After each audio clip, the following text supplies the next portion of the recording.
কাশীনাথ ঠিক এই সেন ভুভুক্ত দাদার সেনের ভান্ডার নিংড়ে নিয়ে আমরা তুমি হয়তো শিক্ষিত বৃহৎ দাস্ত এই কেউ ভুট্টাকে বুঝি তুমি ডেকে এনেছো?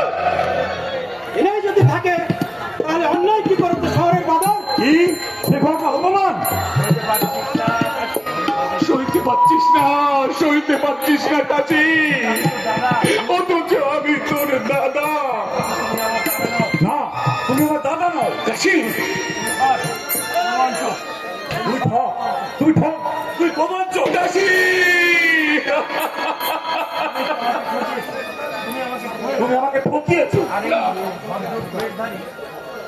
আর ওই ভদ্রবেশের সমাজ বিরোধীটা স্বীকার করে তোমার পরম আত্মীয়। আমি কিন্তু তোমার এই জিপটা টেনে ছিঁড়ে ফেলবো।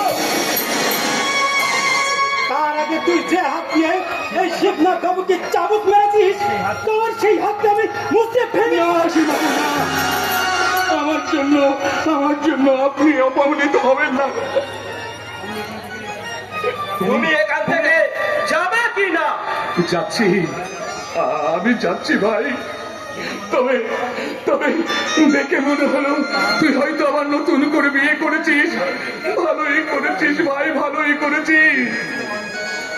ওরে ভেবেছিলাম অন্তত আমার সাবিত্রী মায়ের মুখের হাসিটা আমি ফিরিয়ে দিতে পারবো, তাও যখন হলো না আমি তোর সামনে দাঁড়াবো না। ভগবানের কাছে আমি প্রার্থনা করি তুই যেন ভালো থাকিস, তুই ভালো থাকিস ভাই। আমার তো অভিশাপ দিয়ে যাচ্ছে না ভাই। না, অভিশাপ নয় রে, অভিশাপ নয়।